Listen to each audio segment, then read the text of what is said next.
Je n'ai pas pu bouger immédiatement, car mon cerveau refusait tout simplement de traiter l'information.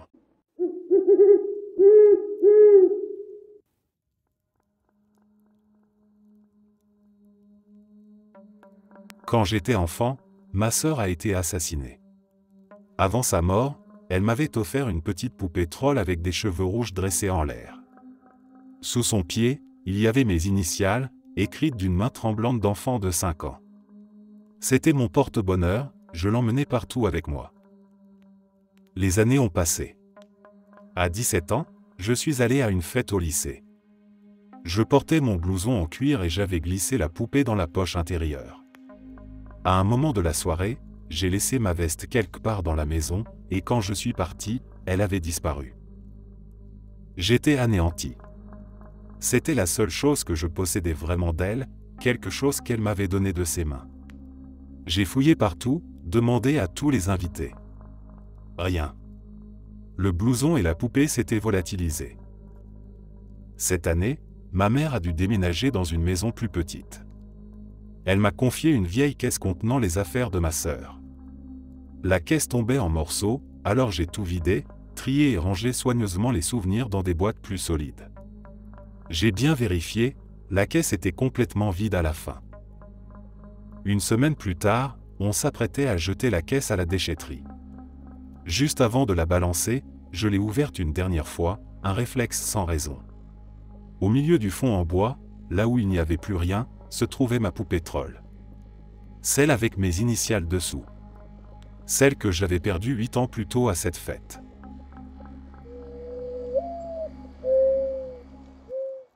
J'ai fait un rêve étrange il y a quelque temps, un de ceux qui laissent une sensation persistante même après le réveil. Dans ce rêve, j'étais assis sur un muret en béton avec un très bon ami. D'un côté, il y avait notre monde, reconnaissable, familier. De l'autre, une lumière blanche, vive, presque aveuglante. Je n'arrivais pas à distinguer ce qu'il y avait derrière, c'était comme un espace vide, mais paisible. On est resté là un moment, assis côte à côte, sans vraiment parler. Puis, à un moment, il s'est levé et est parti vers la lumière pendant que je restais là, figé. Je me suis réveillé en sueur, le cœur battant, avec un malaise profond, presque une nausée. Par réflexe, j'ai pris mon téléphone et vérifié s'il avait été actif récemment sur Facebook. Il l'était. Rassuré mais encore un peu secoué, je l'ai appelé. Je lui ai raconté le rêve, il a rigolé, m'a dit que j'étais trop dramatique et que tout allait bien. Ça m'a soulagé. Après avoir raccroché, je me suis rendormi, un peu plus tranquille. Une semaine plus tard, jour pour jour, il est mort dans son sommeil. Il avait 21 ans.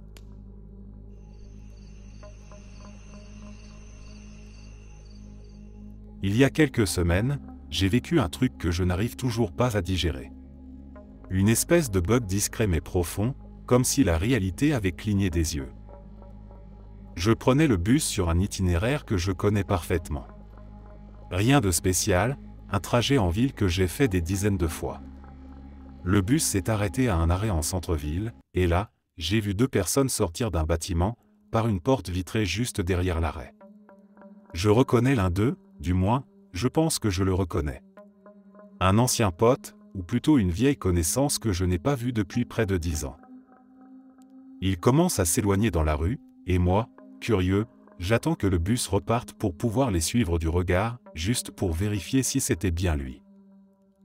Le bus redémarre, je regarde dehors et ils ont disparu. Pas dans une ruelle, pas de l'autre côté de la rue. J'ai regardé partout autour depuis mon siège, l'estomac un peu noué, mes yeux sautant d'un point à un autre. Et là, d'un coup, ma vision se brouille légèrement. Juste un vertige, une seconde où tout tangue légèrement. Quand ma vision revient à la normale, je réalise que le bus arrive à l'arrêt où je pensais être déjà passé. Le même arrêt. Exactement le même. Je me dis, ok, j'ai dû me tromper. Peut-être que j'ai imaginé qu'on avait déjà passé cet arrêt. Mais quelque chose ne colle pas. Cette impression de boucle. Comme si le temps ou l'espace avait redémarré en arrière-plan, discrètement. Et surtout, plus de portes vitrées. plus de logo orange sur la façade. Rien. Ça me travaille. Alors quelques jours plus tard, je refais le même trajet, bien décidé à vérifier. Je regarde à chaque arrêt. Je guette le bâtiment, le logo, la porte vitrée, n'importe quoi qui pourrait confirmer que ce que j'ai vu était réel. Mais rien. Aucun arrêt ne correspond. Aucune porte vitrée, aucun logo orange, aucun signe que ce moment-là a existé ailleurs que dans ma tête. Et pourtant, c'était clair. Précis. Comme un souvenir qui n'a jamais eu de présent pour exister. Je ne sais pas si c'était une faille, une boucle, ou juste un souvenir glissé là par erreur. Mais cette journée-là, pendant quelques instants, j'ai eu le sentiment très net que le monde s'était plié sur lui-même et que je l'avais vu faire.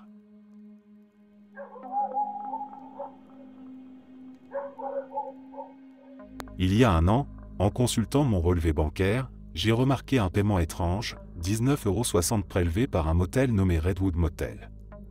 J'ai tout de suite pensé que ma carte avait été piratée, alors j'ai contacté ma banque et j'ai fait opposition pour en recevoir une nouvelle. Mais quelques jours plus tard, en fouillant dans mon sac à main, je suis tombé sur un reçu. Un vrai reçu papier, imprimé, de ce même Redwood Motel, pour exactement 19,60 €. J'ai eu un frisson. Ce motel, je ne le connais pas. Je ne suis jamais allé là-bas. Il est situé à plus de 2 heures de route de chez moi. Et soyons honnêtes, je ne mettrai jamais les pieds dans un motel, surtout un comme celui-là.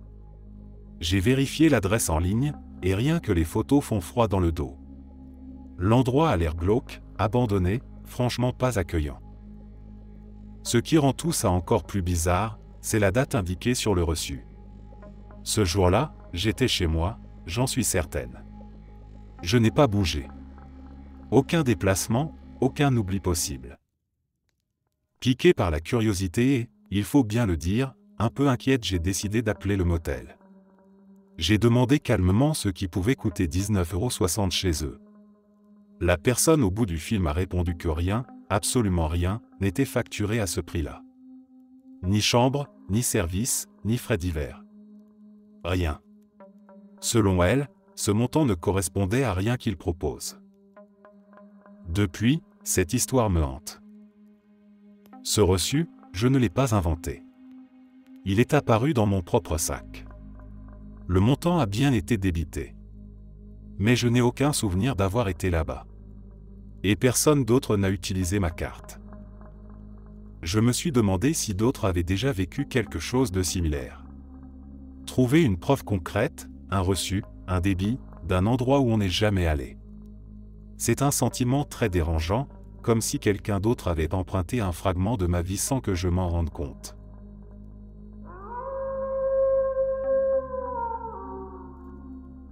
Je viens de vivre un truc complètement surréaliste. Littéralement il y a quelques minutes. J'étais en train de regarder Matrix avec mon père, tranquille, vers minuit, un burger de chez Wendy à la main. Mon père est parti se coucher, je suis resté là, affalé sur le canapé avec mon stylo, et évidemment je le fais tomber dans l'espace entre les coussins. Je glisse ma main pour le récupérer, et là, je tombe sur un petit objet. Je le tire doucement, et c'est un vieux bricolage de Noël que j'avais fait à l'église quand j'avais genre 9 ans. Un de ces trucs faits avec un cure-pipe rouge et blanc et des perles pour en faire une canne en sucre d'orge, ou un bâton de berger. On appelait ça aussi un « J pour Jésus ». Je l'avais complètement oublié. Genre, ça n'existait plus dans ma mémoire. Mais dès que je l'ai sorti, j'ai eu une vague de déjà-vu intense. Comme si j'étais replongé à l'époque où je l'avais laissé tomber dans le vieux canapé de mon enfance et que j'avais dû fouiller pour le récupérer. Sauf que ce n'est pas ce canapé. Ce canapé n'existait même pas à l'époque. Faut savoir, on avait un autre canapé à l'époque, celui où j'ai probablement perdu ce truc quand j'étais gamin. On s'en est débarrassé quand j'avais environ 11 ou 12 ans. Ensuite, on a eu un canapé en cuir. Puis, il y a 2 ou 3 ans, encore un autre canapé, en cuir aussi. Et là, c'est un nouveau modèle, qu'on a depuis peu. Donc, comment cet objet, que je n'avais pas vu depuis plus de 12 ans, que j'avais fabriqué enfant, a pu se retrouver là, dans un canapé qui n'a même jamais existé à la même époque que lui. C'est même pas comme si je m'en souvenais ou que je l'avais rangé quelque part. Ce truc était littéralement effacé de ma mémoire jusqu'à ce moment précis. Et le fait que je regarde Matrix pile pendant ça, avec cette sensation de boucle, de déjà-vu, de brèche dans la réalité, c'est trop. Sérieusement, je n'ai aucune explication. Juste une sensation bizarre, presque comme si quelque chose s'était reconnecté entre deux lignes temporelles ou deux versions de ma vie. Je vais être honnête, j'ai pas dormi depuis.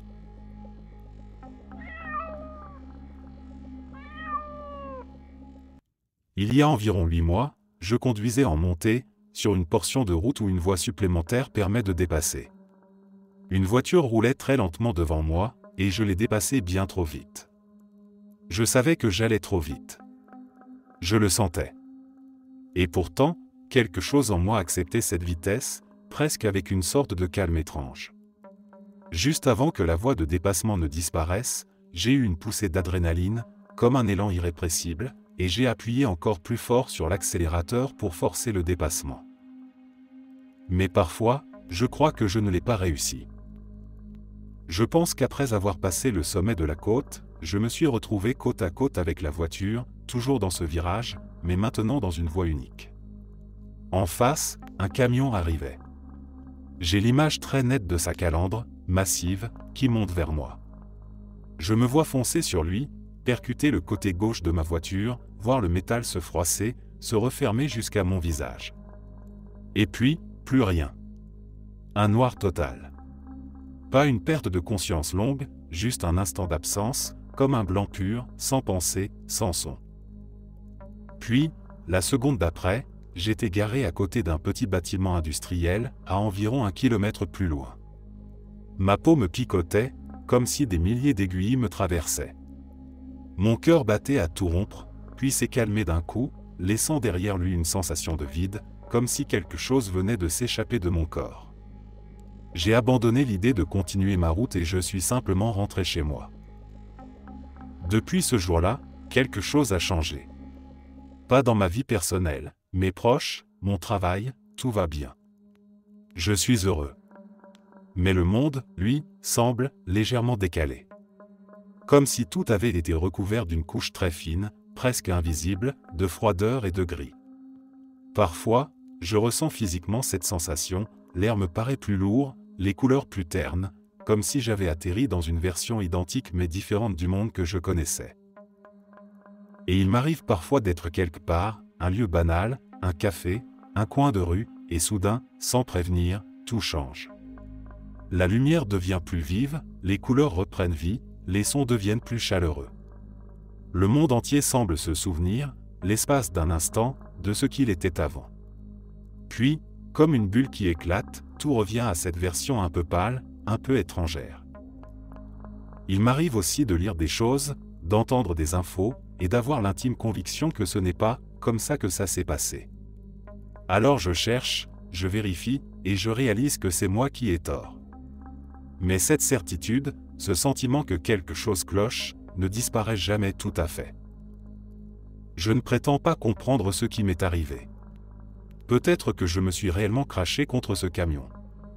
Peut-être que tout a basculé à ce moment précis, et que ce que je vis maintenant est un reflet, un ailleurs presque identique à ce que j'ai quitté. Et peut-être que ce bref moment de lumière, parfois, est un rappel de là où j'aurais dû être. Tout cela semble insensé, je le sais. Et pourtant, je le ressens avec une clarté que je ne peux pas ignorer.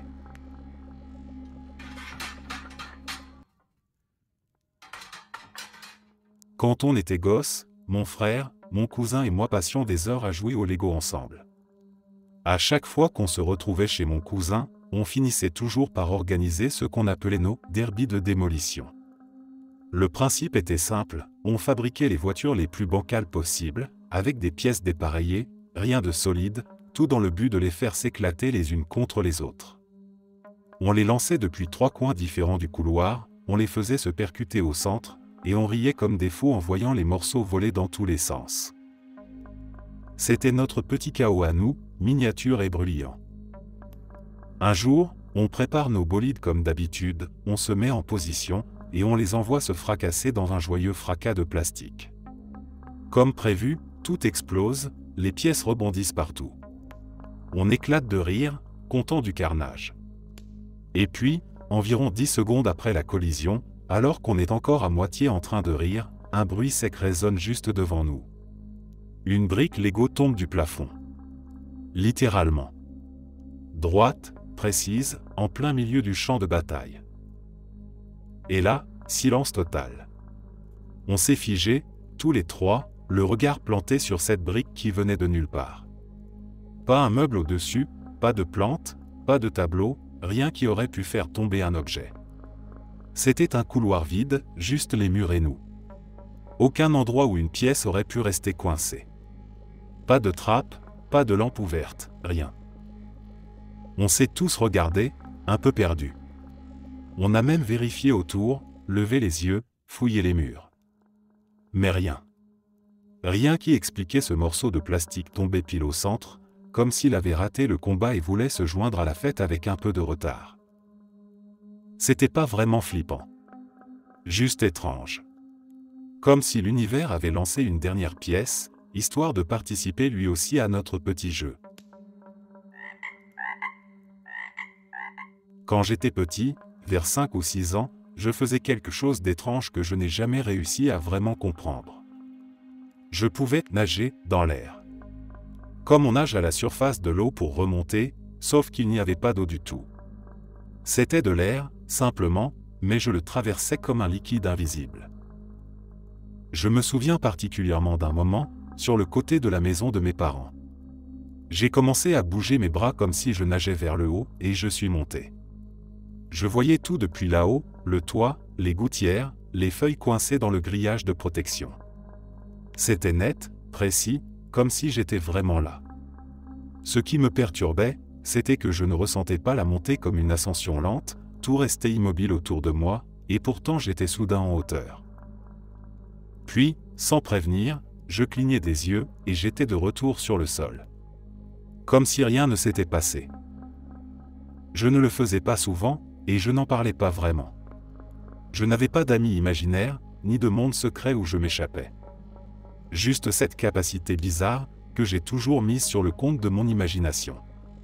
Mais ce qui me rend encore plus perplexe aujourd'hui, c'est que j'ai toujours eu peur du vide. C'est même cette peur-là qui m'a fait arrêter. À chaque fois que je m'élevais, une sensation de vertige me prenait, et je redescendais aussitôt, ou du moins, je rouvrais les yeux et j'étais revenu. Aujourd'hui, je n'ai aucune explication. Peut-être une illusion d'enfant. Ou peut-être un de ces moments où la réalité se déforme, juste un peu. Un de ces souvenirs qui restent là, sans raison logique, mais qu'on n'arrive pas à oublier. Je crois bien être tombé sur un phénomène étrange, tu sais, ce phénomène de science-fiction où quelque chose est si bizarre ou déplacé que notre cerveau le filtre automatiquement parce que ce serait trop de l'intégrer. Je travaille dans l'événementiel en extérieur, et un jour, je cherchais un lieu un peu reculé pour organiser une grosse fête. Un pote me parle d'une carrière abandonnée près d'une rivière, à une centaine de kilomètres de la ville. Parfait pour ce qu'on veut faire. On monte à 3 dans la voiture et on part en exploration. Et effectivement, le spot est incroyable. Sauf pour un détail, un énorme rocher, gigantesque, en plein milieu de l'endroit où on voulait mettre la piste de danse. Je parle d'un bloc de pierre plus massif qu'un camping-car américain, genre Winnebago version boss finale. Planté là, impossible à contourner, on rigole même en disant qu'on va devoir faire appel à des démolisseurs pour dégager le truc. L'année passe, et je reviens sérieusement sur ce lieu parce qu'il me faut un espace. Je rappelle le fermier propriétaire, et je lui propose de se retrouver là-bas pour parler de dynamiter un rocher. Il est partant, il dit qu'il connaît un gars qui a une licence de démolition. Parfait. J'arrive un peu avant lui sur place. Je descends dans la carrière, et là, je m'arrête net. Le rocher a disparu. Pas juste déplacé ou brisé. Disparu. Aucune trace, aucun éclat, aucun trou dans le sol, même pas une trace d'érosion. Le sol est parfaitement lisse, comme s'il n'y avait jamais rien eu. Je fais le tour, je regarde partout. Rien. C'est propre, trop propre. Le fermier arrive. Je lui demande direct, dis, t'as fait péter le rocher? Il me regarde comme si je venais de lui parler en latin. Quel rocher? Alors je lui décris. En détail. La taille, l'emplacement, la gêne que ça posait. Et son visage, il est de plus en plus perplexe. Il me jure qu'il fait des barbecues ici quasiment tous les week-ends depuis 15 ans et qu'il n'a jamais vu un rocher pareil. Je suis un peu sonné. Je sors mon téléphone, j'appelle le pote qui était avec moi la première fois. Je lui demande s'il se souvient de la carrière. Il me dit oui, bien sûr, c'est celle avec l'énorme caillou qu'on devait dynamiter. Voilà. Il s'en souvient aussi. Alors comment un rocher plus gros qu'un bus peut juste disparaître sans aucune trace ni souvenir de ceux qui fréquentent l'endroit régulièrement, alors que nous l'avons vu, ensemble, clairement, et que ça a même alimenté nos blagues pendant le trajet retour? La seule conclusion qui tienne un minimum, c'est qu'on a croisé quelque chose qu'on n'était pas censé voir. Un truc qui, une fois hors de notre champ de vision, a activé son champ « ça ne regarde personne ». Comme un camouflage mental. Un champ d'invisibilité psychologique. Ou, plus simplement, un ovni. Planqué là. En mode stationnement longue durée, entouré de son champ de perception sélective. Et pendant un bref instant, il y a eu une faille, et on l'a vu. Et il a refermé la faille depuis.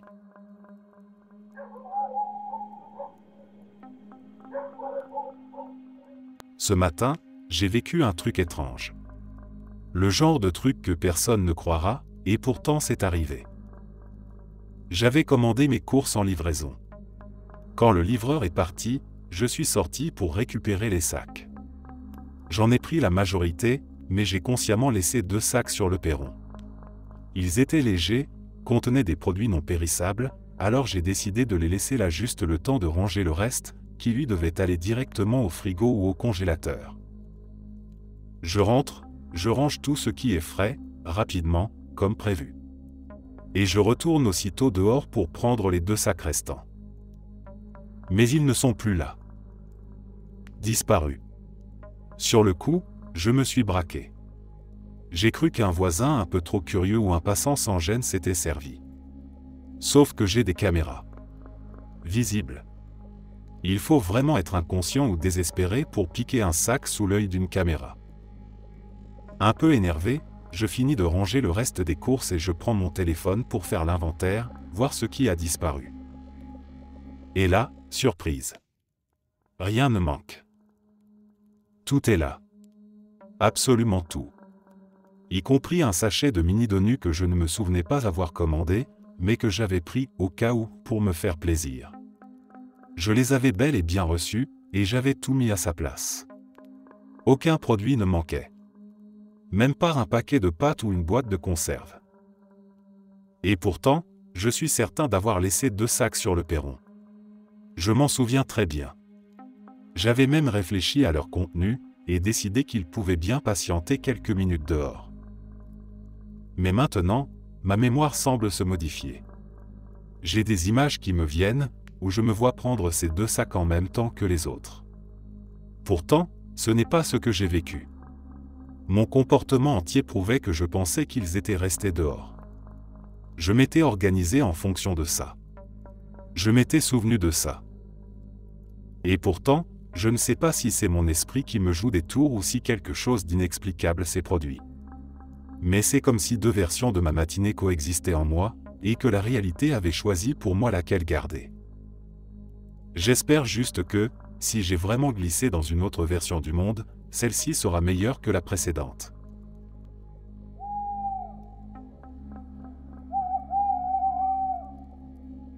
J'avais environ 3 ans quand mon père m'a emmené au parc. Il travaillait à des horaires irréguliers et, ce jour-là, fatigué, il s'était endormi sur un banc pendant que je jouais. J'étais seul, mais à cet âge, on n'a pas encore conscience du danger. Je suis monté dans une structure du terrain de jeu, un tube en forme d'écouteur de téléphone, avec une entrée par le bas, quelques barreaux à l'intérieur pour grimper, et une sortie par le haut. C'était censé mener à une plateforme de jeu classique. Mais ce jour-là, ce n'est pas là que je suis arrivé. En sortant du tube par le haut, je ne me suis pas retrouvé sur la plateforme. À la place, j'étais dans une petite pièce rouge, entièrement tapissée de moquettes. Le tube était toujours là derrière moi, ouvert vers le monde extérieur, je voyais encore le soleil briller à travers l'ouverture et j'entendais les bruits du parc, mais autour de moi, c'était autre chose. Une sorte de vestibule, pas plus haut qu'1 mètre. En face, il y avait une petite porte fermée, et à gauche de celle-ci, un haut-parleur encastré dans le mur. Une voix en est sortie, calme, presque mécanique. « D'accord, on va te laisser entrer maintenant. » La porte s'est ouverte, et à 4 pattes, j'ai traversé. Là, j'ai découvert ce qui ressemblait à un salon. Les murs étaient recouverts de lambris, il y avait un grand beau window encadré de rideaux à carreaux bleus, et à travers la vitre, un ciel rempli de nuages cotonneux s'étendait paisiblement. Une deuxième voix, sortie d'un autre haut-parleur au mur, m'a dit de jouer avec les jouets. Au sol, il y avait des peluches, des ours en peluche, des jouets colorés posés ici et là. Alors j'ai joué. Le temps s'est un peu brouillé dans ma mémoire, je ne saurais dire combien de temps je suis resté là, mais à un moment, j'ai voulu explorer. Il n'y avait pas de porte visible. Juste un couloir qui semblait mener vers une autre pièce, mais il ne menait nulle part. La seule porte, celle par laquelle j'étais entré, restait fermée. La voix, douce mais ferme, m'a dit de continuer à jouer. Puis, sans prévenir, elle m'a dit, c'est l'heure de partir. La porte rouge s'est ouverte à nouveau sur le petit vestibule. J'ai rampé à travers, j'ai retrouvé le tube du terrain de jeu, et je suis redescendu dans le monde réel, sous le ciel du parc. Je suis allé réveiller mon père et je lui ai raconté tout ça, du haut de mes 3 ans. Il a probablement souri, pensant que c'était le fruit de mon imagination. Mais ce jour-là, peu importe combien de fois j'ai essayé, je n'ai jamais pu retrouver ce passage.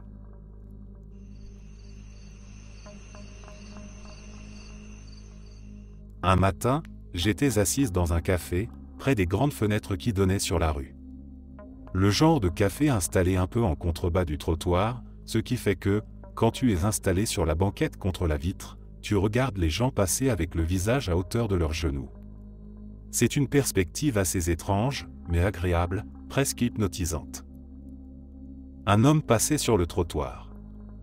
Il devait avoir la trentaine, plein d'énergie, une allure joyeuse, très vivant. Il a baissé les yeux, nos regards se sont croisés. Et j'ai ressenti un truc très fort. Un genre de légèreté immédiate, un bien-être presque électrique. Ce type dégageait une énergie incroyablement positive. Il avait la peau légèrement mate, peut-être métisse, difficile à dire, mais il était beau, rayonnant. Ce qui m'a aussi frappé, c'est son manteau, un long 3/4, un peu hors du commun pour cette ville, surtout à cette période. Il le portait vraiment bien. J'ai souri sans même m'en rendre compte, juste en le regardant. Puis il est passé derrière un poteau, et il a disparu. Sur le coup, j'ai cru qu'il faisait une blague. Le genre de gars un peu farceur, qui aurait remarqué mon sourire et voulu jouer un peu. J'ai attendu, persuadé qu'il allait réapparaître. On avait échangé un regard un peu complice, c'était bref, mais il semblait drôle, léger. Mais rien. Quelques secondes passent. Toujours pas de trace de lui. Et c'est là que j'ai réalisé, il n'avait littéralement nulle part où aller.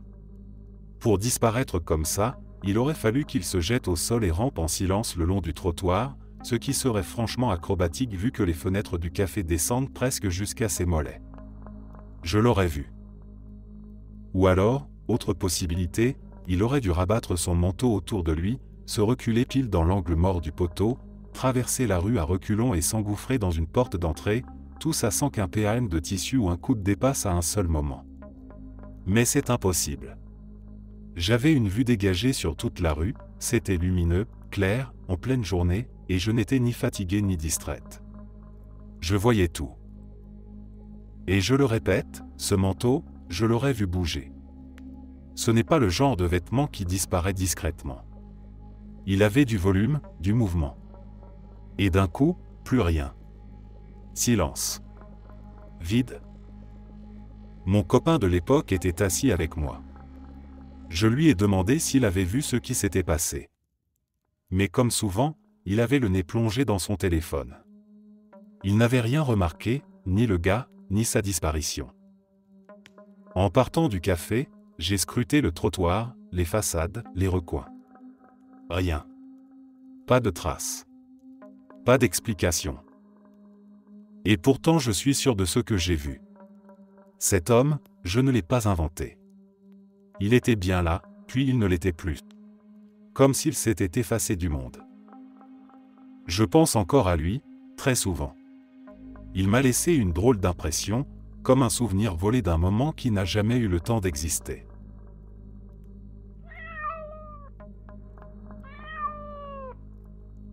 C'est arrivé il y a longtemps maintenant, mais c'est resté gravé dans ma mémoire comme si c'était hier.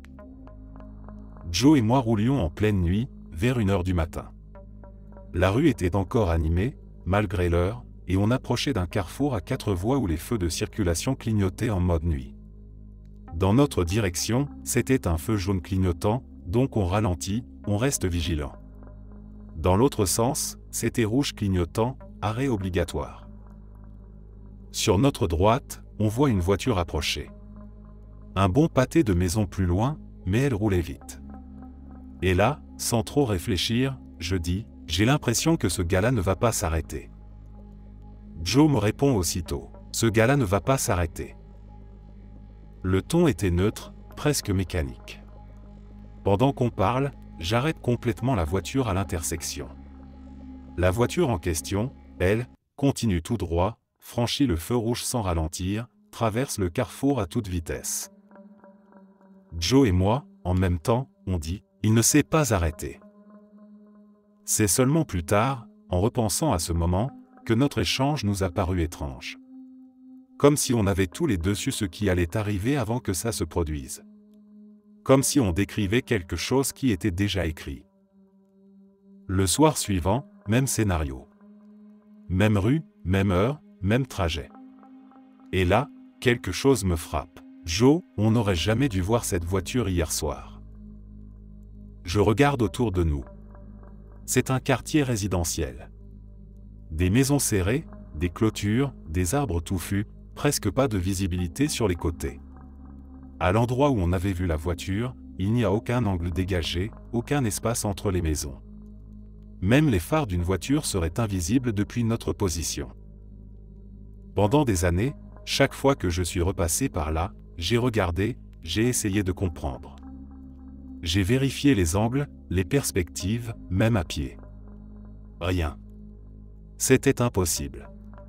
Il n'y avait aucun moyen de voir cette voiture avant qu'elle entre dans l'intersection. Et pourtant, cette nuit-là, on l'a vue. On a su qu'elle allait passer. On s'est arrêté à temps. Quelqu'un ou quelque chose veillait sur nous, ce soir-là. Je ne saurais pas dire qui ou quoi. Mais je suis convaincu qu'on nous a laissé un petit aperçu. Un clin d'œil du monde d'accent grave côté.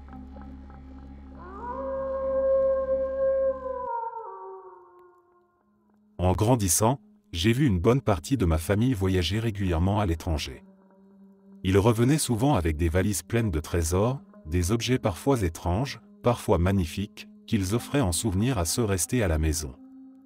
Avec les années, certains de ces objets sont devenus de véritables petits héritages familiaux, exposés un peu partout chez nous. Au printemps 2022, ma mère et moi étions en train de discuter à l'intérieur quand on a vu les prévisions météo annoncer un orage dans la soirée. Dans son jardin, elle avait installé quelques décorations, dont une vieille sculpture en bois représentant la tête et le cou d'un homme, un de ces fameux objets ramenés de voyage. Elle l'avait sorti la semaine précédente en aménageant le patio. Soucieuse de préserver cette pièce, j'ai proposé de la rentrer pour éviter qu'elle ne soit abîmée. Ma mère a répliqué que ce n'était pas la peine, que le petit toit au-dessus de la terrasse suffirait à la protéger. Mais j'ai insisté. J'ai évoqué les termites, l'humidité, le risque de moisissure ou d'infiltration si la terrasse se mettait à déborder. Elle a haussé les épaules, pas vraiment attachée à l'endroit où la sculpture devait rester, et a fini par dire « Bon, fais comme tu veux ». Je l'ai donc rentrée et posée sur la cheminée, juste au-dessus du foyer. Le lendemain, l'orage avait cessé et le ciel était revenu au calme. Je me suis posé sur le canapé devant la télé, et à un moment, je me suis levé pour prendre un livre dans l'étagère à côté de la cheminée. En m'approchant, j'ai remarqué tout de suite que quelque chose clochait. La sculpture était différente. Elle était plus sombre que la veille. Non seulement plus foncée, mais à l'observation, elle n'était plus en bois du tout. Elle était désormais entièrement sculptée dans la pierre. Une pierre grise, lourde, compacte. Plus aucun détail n'évoquait le bois. Déconcerté, je suis allé voir ma mère et lui ai demandé ce qui était arrivé à la sculpture en bois. Elle m'a regardé, un peu étonnée, et m'a dit qu'elle avait toujours été en pierre. Ça n'avait aucun sens. D'abord, si la sculpture avait été en pierre, je ne me serais jamais soucié de la pluie. Pas de termites, pas de moisissures, pas d'eau absorbée. Aucune raison de la rentrer pour la protéger. Ensuite, qui mettrait une statue de 13 ou 14 kilos dans une valise pour un vol international, en plus d'autres souvenirs? Je prends l'avion régulièrement, je sais à quel point chaque kilo compte.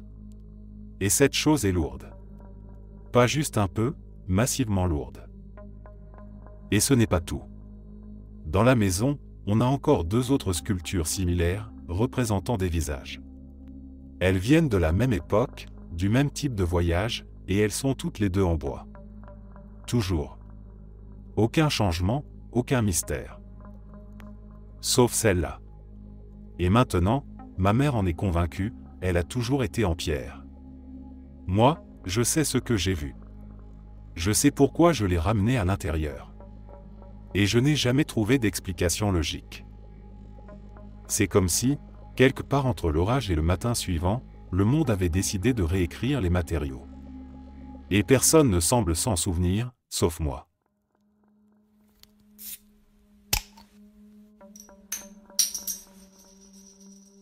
Ça s'est passé il y a environ 6 ou 7 ans, 8 au grand maximum.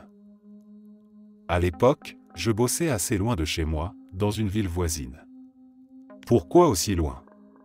Parce que c'était le seul poste que j'avais réussi à décrocher dans mon domaine, et surtout, il payait mieux que de remplir des rayons chez Sam's Club, au passage, qu'ils aillent se faire voir. Après la sortie de l'autoroute, mon trajet m'obligeait à traverser plusieurs zones scolaires. Si je partais trop tard, le temps de parcours passait de 45 minutes à minimum 1h30.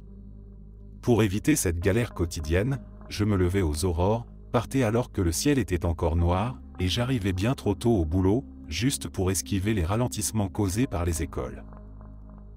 Bref, voilà le contexte. Maintenant, le moment bizarre. Ce matin-là, tout était comme d'habitude.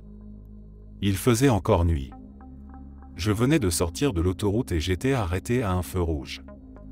Il faisait beaucoup trop tôt pour que quelqu'un de sain d'esprit soit déjà dehors. Je n'écoutais pas la radio, et mon adaptateur cassette, celui que j'utilisais pour brancher mon téléphone à l'autoradio, faisait des siennes, donc pas de musique, pas d'audiobook, rien. Juste moi, dans le silence. Assis là, au feu rouge, je ne pensais à rien de particulier. La rue était vide, les seuls éclairages venaient des lampadaires, certains clignotants, d'autres complètement éteints. Pas un bruit à part celui du moteur qui tournait au ralenti. Le feu passe au vert. Je regarde à droite, personne. À gauche, vide. En face, rien non plus. Mais je n'appuie pas sur l'accélérateur. Mon pied reste sur le frein. Je ne bouge pas. Je reste planté là quelques secondes. Et je me dis, ou peut-être que je l'ai même dit à voix haute, j'en sais rien, pourquoi est-ce que je roule pas, déjà? C'est à ce moment-là, pile à ce moment précis, qu'une voiture surgit de nulle part. Une espèce de muscle-car débarque à fond de train, brûle complètement le feu rouge en rugissant comme un avion de chasse, ses pneus hurlant sur l'asphalte alors qu'elle prend un virage vers la gauche à une vitesse délirante. Le vacarme s'éloigne aussi vite qu'il est arrivé. Je reste là, immobile, et je lâche un simple « Ah ». Voilà pourquoi. Puis je démarre doucement, tranquille. J'ai toujours conduit comme un papy, pas par peur mais parce que les réparations coûtent une blinde et que je roule avec un budget serré. Pendant les premières secondes, j'ai compté dans ma tête combien de temps il m'aurait fallu pour atteindre l'intersection si j'avais accéléré dès le feu vert. Et c'était pile le temps qu'il avait fallu pour que le feu passe au vert, que je vérifie les côtés et que la voiture me coupe la route. J'ai continué ma route, suis allé bosser comme si de rien n'était. Et c'est seulement plus tard que j'ai compris que j'avais frôlé la mort. Ou pire, j'aurais survécu et me serais retrouvé enseveli sous les factures d'hôpital, ce qui aurait peut-être été encore plus tragique.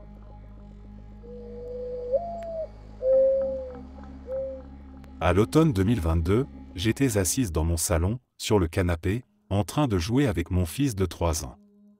Un moment simple, doux, sans rien d'inhabituel. Jusqu'au moment où j'ai baissé les yeux.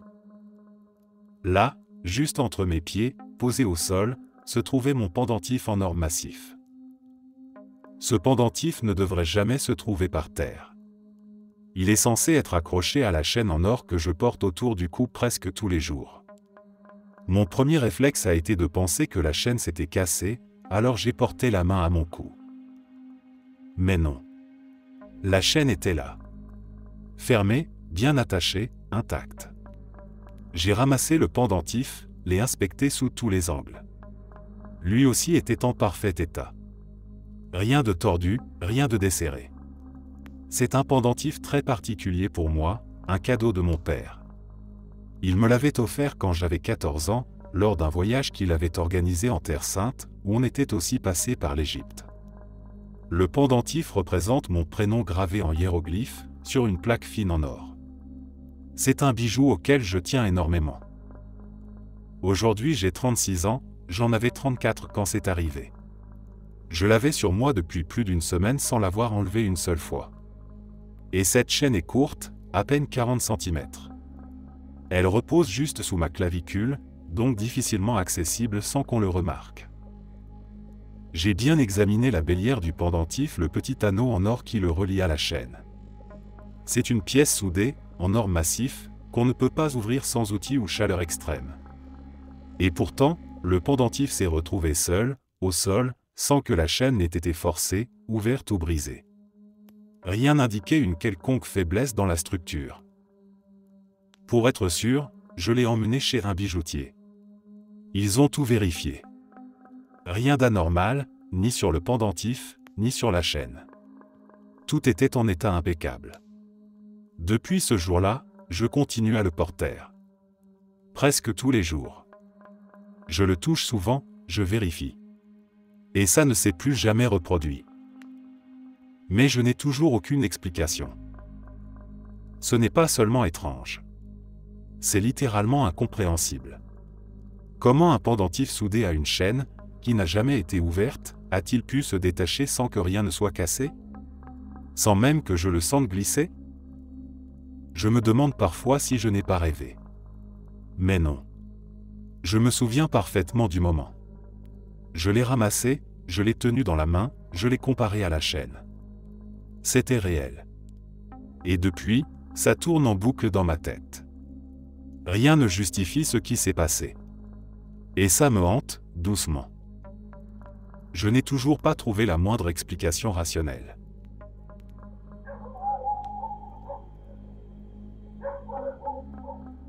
Il y a une quinzaine d'années, mes 2 parents vivaient des moments très difficiles. Chacun d'eux avait un frère ou une sœur en train de lutter contre un cancer. C'est le frère de mon père qui est décédé le premier. Mon père venait de quitter l'hôpital, à peine 1 heure plus tôt, et rentrait chez lui quand il a reçu l'appel. Il s'est arrêté sur le bord de la route, en plein cœur de notre quartier boisé, un endroit tranquille où tout le monde connaît ses voisins. Quand il a raccroché, encore sous le choc, une labrador noire est sortie des bois. Tranquille, la queue qui remuait doucement. Elle portait un vieux collier en cuir, sans médaille, sans nom. Mon père, qui a toujours eu un faible pour les animaux, lui a ouvert la portière sans trop réfléchir. Elle a sauté à l'intérieur comme si elle savait qu'elle était attendue. Il a fait le tour du quartier pour voir si elle appartenait à quelqu'un, sans succès. Alors il l'a ramenée à la maison. Elle est restée chez nous pendant 1 semaine entière. Elle n'a jamais voulu entrer dans la maison, mais chaque soir, elle se couchait sur notre porche et y passait la nuit, immobile, comme en garde. Notre jardin n'est pas clôturé, elle aurait pu partir à tout moment. Mais elle est restée. Silencieuse, présente. Puis, le jour de l'enterrement de mon oncle, en revenant à la maison, elle n'était plus là. Quelques mois plus tard, c'est la sœur de ma mère qui est décédée. Le lendemain matin, mon père est revenu de relever le courrier avec une drôle d'expression. Il a dit à ma mère, « Tu ne vas jamais deviner qui est de retour. » C'était elle. La même labrador. Même collier, même calme. Elle s'est installée de nouveau sur le porche, comme si elle avait simplement repris son poste. Elle est restée quelques jours. Toujours sans franchir la porte de la maison.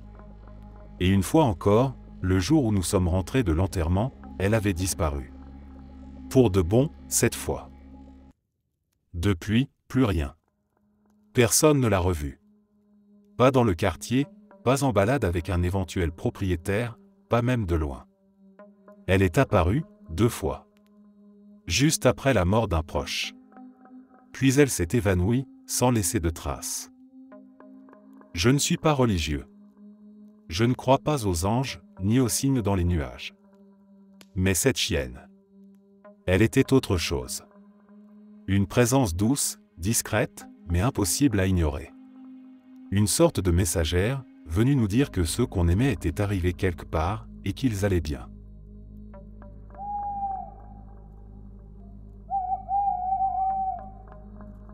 Je rentrais du boulot, fatigué.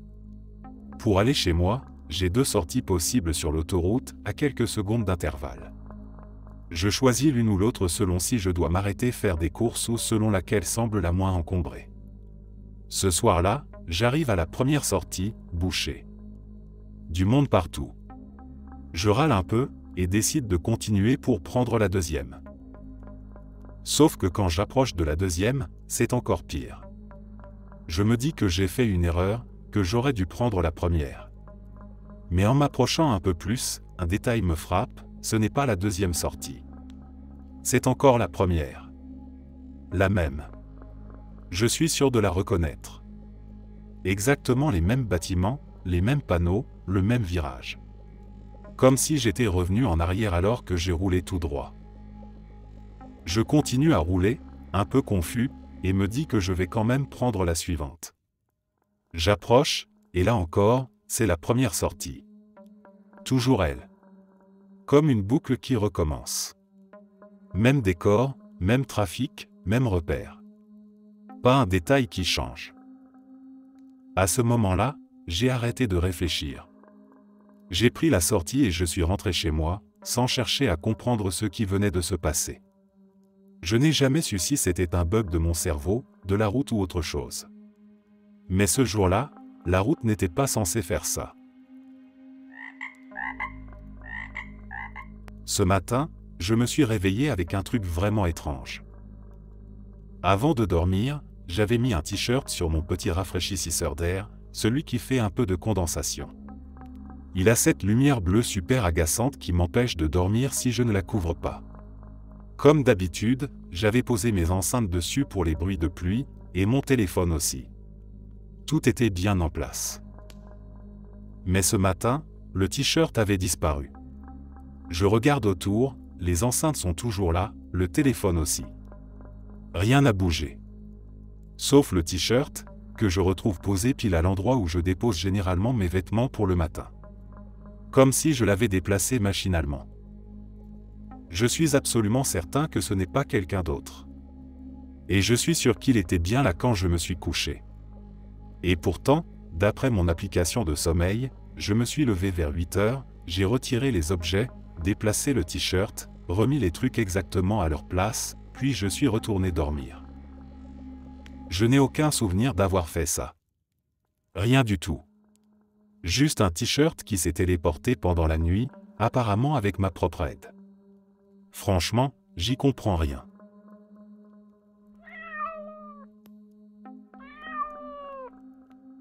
Hier, en rentrant du travail, j'ai eu envie de profiter un peu de l'air frais. Il faisait beau, le soleil était encore là, alors je me suis installé sur ma terrasse pour me détendre.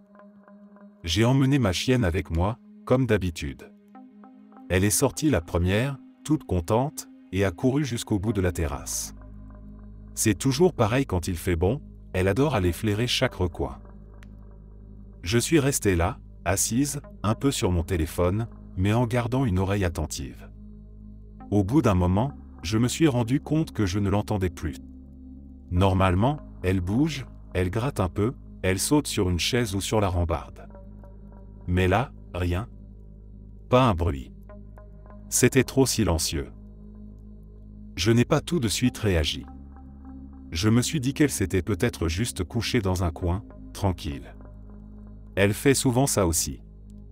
Au bout de 10-15 minutes, je décide de rentrer dans la maison. Je l'appelle en même temps. Aucune réponse. Encore une fois, ce n'était pas vraiment étonnant. Quand il fait beau, elle aime bien rester dehors. Je fais alors ce que je fais toujours dans ces cas-là, je vais jusqu'à la porte, je l'appelle une dernière fois, et je fais mine de fermer. En général, rien que le bruit de la porte qui se ferme la fait rappliquer à toute vitesse. Mais là, au moment où j'ouvre la porte pour rentrer, elle surgit depuis l'intérieur de la maison. Elle déboule du coin de la cuisine et vient vers moi toute joyeuse, comme si de rien n'était. Et là, je me fige. C'est tout simplement impossible. Il n'y a aucun moyen qu'elle ait pu entrer sans que je la voie.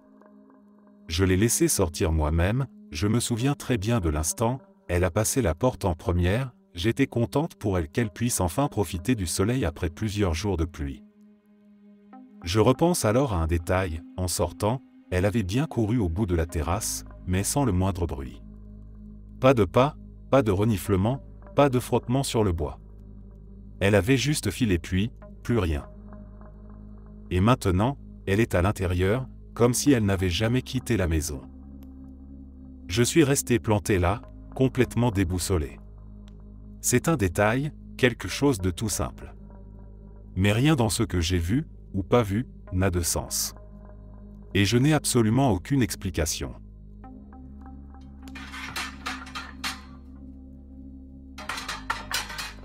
Il y a une semaine, ma fille et moi avons vécu quelque chose de vraiment troublant, et je n'arrive toujours pas à comprendre ce qui s'est passé. Franchement, ça me donne encore des frissons rien que d'y penser. On était devant un Walmart tôt le matin pour vendre des cookies des scouts. Il n'y avait presque personne, c'était assez calme. Comme on ne vendait pas grand-chose et qu'on essayait de garder une attitude positive, j'ai dit à ma fille, 15 ans, de saluer les gens qui passaient, histoire de créer un peu de contact. Juste un « bonjour » à ceux qui sortaient du magasin. 2 hommes sont alors sortis de Walmart, à une dizaine de secondes d'intervalle. Je me souvenais très bien d'eux, parce que je les avais vus entrer plus tôt, chacun de leur côté. Ils ne semblaient pas se connaître.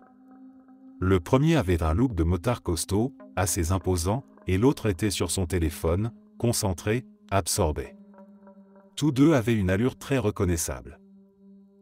Je dis à ma fille de leur dire bonjour. Elle refuse. Elle me dit que le premier lui fait un peu peur, et que le deuxième est sur son téléphone, donc elle ne veut pas le déranger. Bref, il passe, rien d'inhabituel. Et là, pas plus de 2 minutes après, on les revoit, ressortir du Walmart. Exactement les mêmes 2 hommes. La même démarche.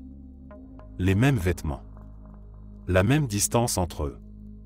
Et toujours pas ensemble. La scène se déroule exactement comme la première fois.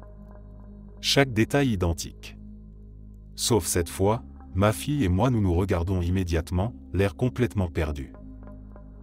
On en parle tout de suite, tu viens de voir ce que je viens de voir ? Elle me confirme qu'elle a vu la même chose. Ce n'était pas juste un sentiment ou un flou de mémoire. Non, c'était la même scène, répétée à l'identique. Et on l'a vécu toutes les deux.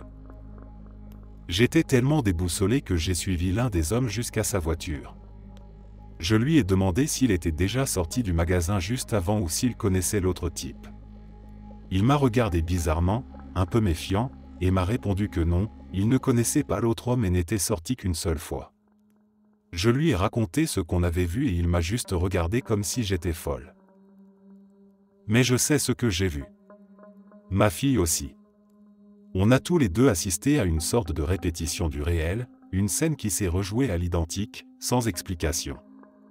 Et ça me glace le sang, parce que ce n'est pas un souvenir flou ou une histoire que l'un aurait racontée à l'autre. On l'a vécu en même temps, on a réagi ensemble, et rien ne peut expliquer rationnellement ce moment.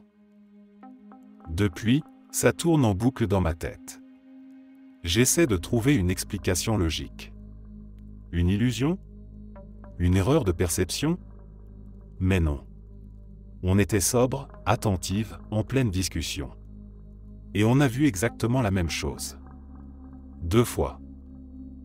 Je ne comprends pas ce que ça signifie. Mais je sais que ce moment a changé quelque chose en moi.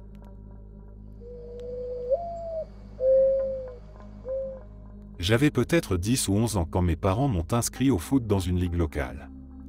J'étais un enfant réservé, pas du tout sportif, et clairement pas à l'aise sur un terrain.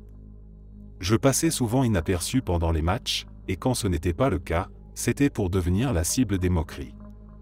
Les autres enfants ne se privaient pas de me rappeler que je n'étais d'aucune utilité à l'équipe. Mon père, lui, avait été un athlète toute sa vie. Sûr de lui, toujours en mouvement, toujours brillant dans ce qu'il entreprenait. Il ne me faisait jamais de reproches directs, mais je sentais bien sa gêne, peut-être même un peu de déception. Un jour, pendant un match comme les autres, tout a basculé. Il était là, sur le bord du terrain, cigarette à la main. Le ballon est arrivé à mes pieds, et l'instant d'après, j'étais ailleurs. Je ne ressentais plus mon corps. C'était comme si je m'étais élevé au-dessus de moi-même, comme si je regardais quelqu'un d'autre à ma place, à travers une caméra flottant au-dessus du terrain. Je me vois en train de courir à toute vitesse, dribblant avec une fluidité que je n'avais jamais connue. J'évitais les adversaires comme s'ils bougeaient au ralenti. J'ai traversé le terrain, droit vers les cages. Puis j'ai marqué. Un but. Mon but. Le seul, le vrai.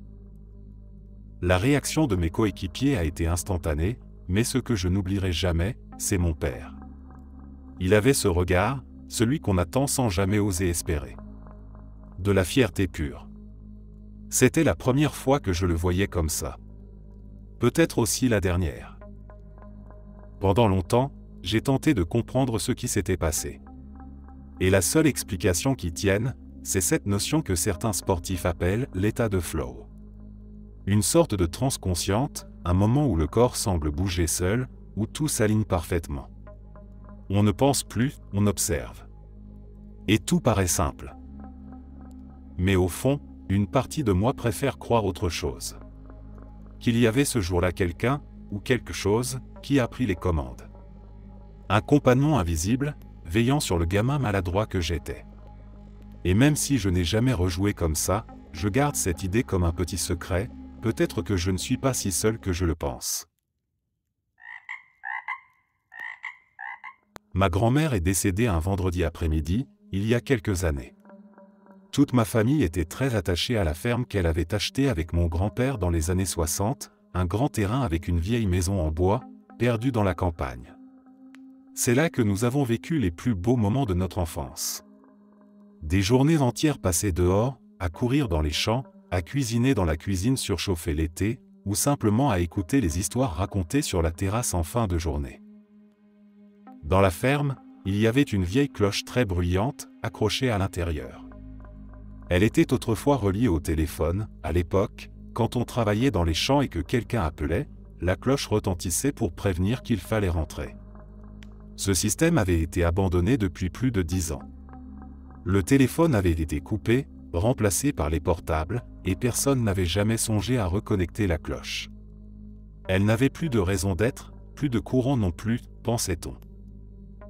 Le matin suivant la mort de ma grand-mère, alors que le jour commençait à peine à se lever, la cloche s'est mise à sonner. C'était un son brutal, inattendu, qui a résonné dans toute la maison, puis dehors, dans le silence encore figé de l'aube. Elle sonnait comme elle ne l'avait plus fait depuis des années, sans pause, sans motif. On s'est tous figés. Personne ne comprenait. Il n'y avait aucune explication logique. Aucun branchement visible, aucun moyen de l'arrêter à distance. Et pourtant, elle continuait. On a fini par la démonter entièrement, à la main, pour qu'elle se taise enfin. Ce n'était pas un moment effrayant, malgré l'étrangeté. Il y avait une certaine solennité, presque quelque chose de beau. Comme un dernier écho d'elle dans cette maison qu'elle aimait tant. Un dernier signe, une présence discrète, mais bien là. Une manière à elle de dire au revoir.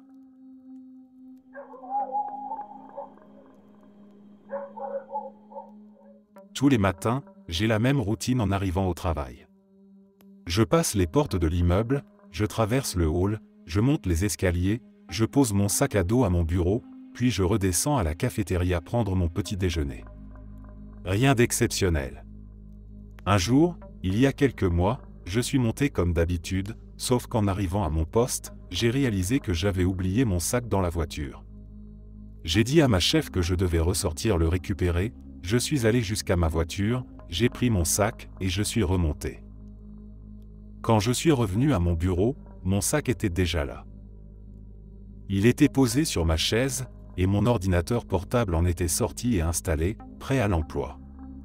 J'ai immédiatement regardé mes mains, puis tâtonné dans mon dos, pensant que j'avais peut-être 2 sacs ou que j'avais rêvé. Mais non, rien. J'étais vide.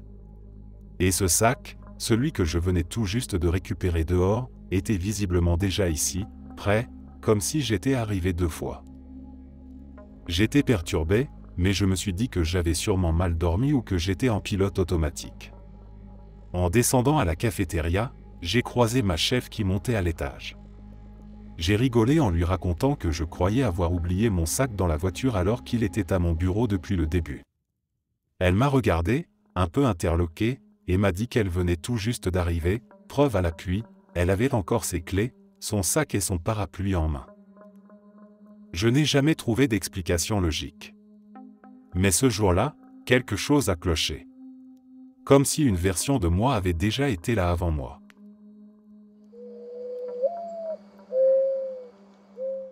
Je me suis réveillé cette nuit-là avec une sensation étrange dans le ventre. Ce n'était pas vraiment de la faim, c'était plus sourd, plus instinctif, comme un besoin enfoui qui se manifestait lentement.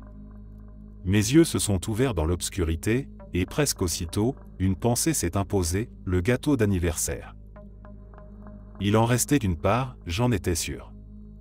Du chocolat, une ganache dense et sucrée, une base moelleuse, le genre de choses qui hantent les souvenirs gustatifs. Je suis sorti de mon lit sans même allumer la lumière. À tâtons, j'ai trouvé mes chaussons, j'ai traversé le couloir plongé dans le silence, guidé par une envie irrépressible.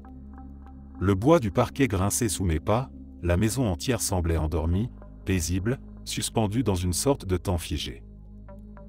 En arrivant dans la cuisine, j'ai ouvert la porte du frigo, avec cette excitation discrète qu'on ressent parfois la nuit, quand on est seul au monde et qu'on va faire quelque chose d'un peu interdit.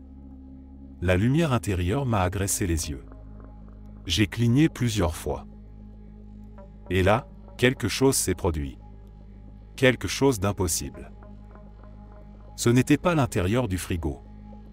Ce que je voyais, c'était un vide profond, un abîme sans fond, immense, irréel. Il n'y avait plus de clayettes, plus de bouteilles, plus de nourriture. À leur place, s'ouvrait une fenêtre sur le cosmos. Je n'ai pas pu bouger immédiatement, car mon cerveau refusait tout simplement de traiter l'information. Devant moi, il y avait la Terre. Oui, la Terre, flottant dans l'espace, majestueuse, silencieuse, vue d'en haut, comme depuis un satellite en orbite. Un bleu intense, des nuages mouvants, des continents paisibles, rien ne bougeait, sauf le lent mouvement de la planète sur elle-même. C'était d'un calme déroutant. Aucun bruit, aucun souffle d'air. Seulement cette image parfaite, tridimensionnelle, comme si j'étais à la fois là, dans ma cuisine, et ailleurs, dans un autre espace, au-delà de toute logique. Je suis resté là un moment que je ne saurais mesurer. 1 minute? 10? Une éternité? Je me sentais comme suspendu, hors du monde, témoin d'un secret qui ne m'était pas destiné. Il y avait quelque chose de presque sacré, et en même temps une terreur froide, la sensation que j'étais en train de voir quelque chose que je n'aurais jamais dû voir. Puis, une peur panique m'a saisi. Une peur viscérale, celle d'un enfant qui voit l'inconnu s'infiltrer dans les recoins du quotidien. J'ai refermé brusquement la porte, et je suis parti à toute vitesse chercher ma mère. Elle dormait profondément. Quand je l'ai réveillée, elle était furieuse, incapable de comprendre ce que je ressentais.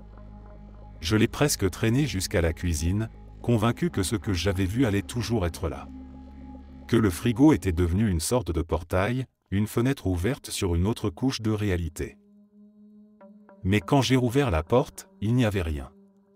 Seulement des restes, une lumière pâle, un peu de lait, un vieux pot de confiture. Pas de vide intersidéral. Pas de planète bleue. Elle n'a vu que cela, bien sûr. Et moi j'étais là, figé, perdu, incapable de comprendre ce qui venait de se passer. Elle m'a engueulé, longuement, en pensant que j'avais rêvé ou que je faisais une crise de somnambulisme. Elle m'a renvoyé au lit comme on renvoie un enfant trop imaginatif. Mais je sais ce que j'ai vu. Depuis ce jour, cette vision ne me quitte pas. J'y pense chaque nuit, en fixant le plafond, en écoutant le silence. J'ai compris ce que c'était. Un bug. Une faille dans le système. Ce n'était pas un rêve, ni une hallucination. J'ai vu, pendant quelques secondes, ce qu'on n'est pas censé voir. Comme si le voile s'était déchiré. Comme si, par erreur, on m'avait donné accès aux coulisses du décor. Je suis persuadé que notre réalité est une simulation. Ce frigo n'était pas un simple appareil ménager cette nuit-là. Il était une interface. Une porte sur le code source du monde. Et moi, j'ai regardé par-dessus l'épaule du développeur. Merci d'être resté jusqu'à la fin. N'oubliez pas d'aimer la vidéo, de vous abonner et de partager vos propres histoires en commentaire. On se retrouve demain à la même heure devant ce feu.